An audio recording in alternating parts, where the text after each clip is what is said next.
Supreme court practice and procedure bill पर हुक्म इम्तिना बरकरार। केस की समाअत का तहरीरी हुक्मनामा जारी। हुक्मनामे के मुताबिक चीफ जस्टिस 2 सीनियर जजेस से बेंचेस की तश्कील पर मुशावरत करेंगे। दौरानी समाअत 2 दरख्वास्त गुजारों और अटॉर्नी जनरल के दलाइल सुने गए। अटॉर्नी जनरल ने जजेस के सवालात के जवाब देने के लिए वक्त मांगा। केस की मजीद समाअत 3 अक्टूबर को होगी।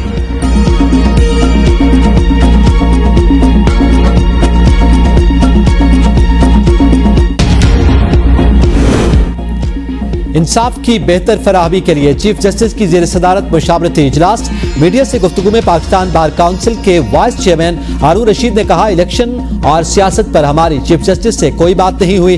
फौरी नौयत के मुकदमात को जल्द समाअत के लिए मुकर्रर करने के लिए एक पॉलिसी बनाई जाएगी। हमें पूरी तवक्को है कि चीफ जस्टिस ने जो वादा किया है उसे पूरा करेंगे।